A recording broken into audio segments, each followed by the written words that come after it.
All right, now that we have the intake done, I'm gonna try and at least do some measurements on the rear here. I really want to put a drag wing on, so what I want to do is at least take some measurements, maybe bring it back 15 inches, 13 inches, something like that, and then just paint it. I'll have to go get the aluminum and whatnot later on, but I at least want to get some basic measurements on this thing first. Once that's done, get the seat in. I've already done some work getting the stock seat out, so we don't really need to worry about that. It's just getting the normal racing seat into this car, which I've done that already, but I'll throw in the whole time lapse and whatnot now. I really just want to do a full rundown on this car, get everything last minute kind of taken care of. With the fuel pump, I at least want to get some hose clamps on, just for peace of mind, really. Just so any of those pressurized hoses don't kind of pop off when driving.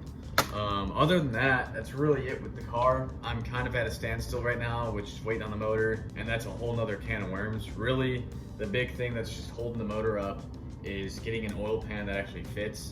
So I ordered another oil pan. The oil pan I currently had was a stock Fbody oil pan. Thought it would fit, but the oil pickup tube, that is an Fbody pickup tube as well, it's not clearing the windage tray and it's hitting the bottom of the pan, so there's a small hairline. For the time being, that's about it. Let's get to it. I've got a few other things I've got planned around just to work around the motor, so once the motor gets here, we'll be good to go. And then installing the seat in the car as well. So I've got the hose clamps on the fuel lines, good to go. I don't gotta worry about leaks or anything, so that's good. I'm gonna go ahead and button all this stuff up, bring the carpet back down. We'll be good here. As you see, I've already got the seat in. I'll show you guys how it fits. But all I'm waiting for now is just the seat cover. Once the seat cover's on, we'll be good. But yeah, other than that, that should be it until I get the seat cover. Seat cover should be coming in tomorrow. So process of getting this seat in was a very long process of just testing and fitting and drilling, adjusting, and those 4 cycles over and over again. But I'm glad it's finally in the car. slight issue here we're running into. The front hole is fine. This back one, if you can see there, I got to drill right about there for it to be good enough for that, and then we'll be good with that position. We'll be set. Obviously the other holes did not match my my size. I'm not really a tall guy, so I gotta kind of work with what I got here. So make those adjustments and hopefully they'll work.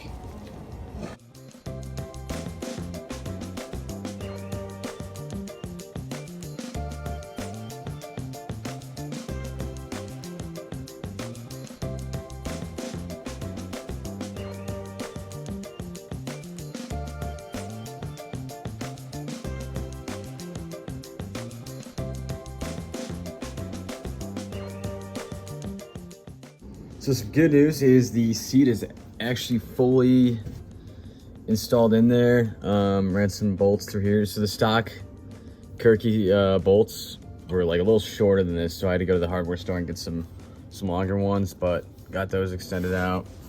Here's the OE, like the actual Kirky ones that came with the kit, along with the one over there. And then again, that one I had to run to the hardware store and get just a little bit of a longer bolt. But it fits good, feels great. I can fit right in there, climbing in and out. Now I'm just waiting on the actual cloth to go over it, like the actual cushioning, just because it didn't come with the seat. So that should be coming in a couple days. I've got the harnesses back here and one back there. So there it is with the T-top off. I'll get around the other side. And it does clear. You can see a decent amount of room right there. Pop this open. But yeah, got some room. And here's how it looks from the back of the car. Actually looks really good. It does clear the T-top, which is good. Well, and like that, the Kirky seat is here. So I'll pull it up.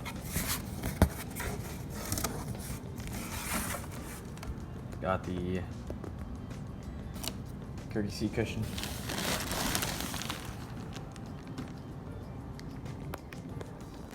With the seat cushion here, I'm gonna go ahead and get it installed real quick. Shouldn't be too long. And we'll see it in the car.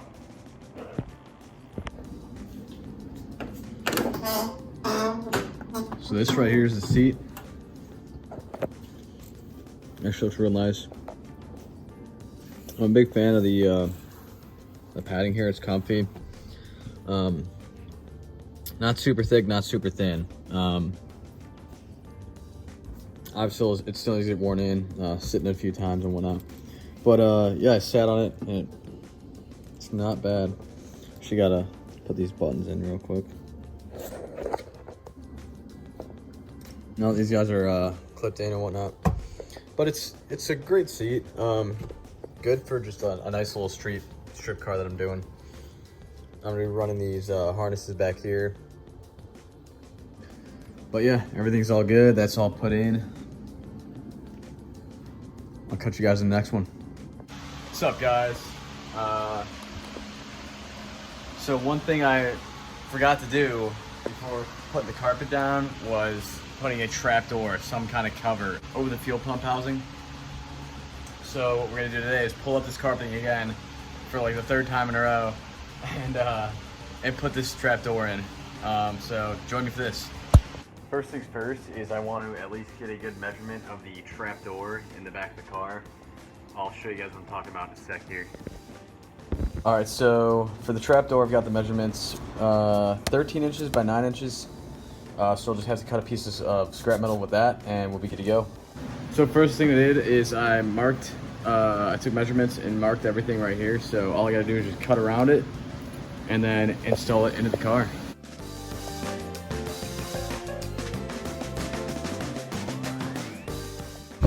So now, sorry if there's fan noise. I've got the fan blowing right here.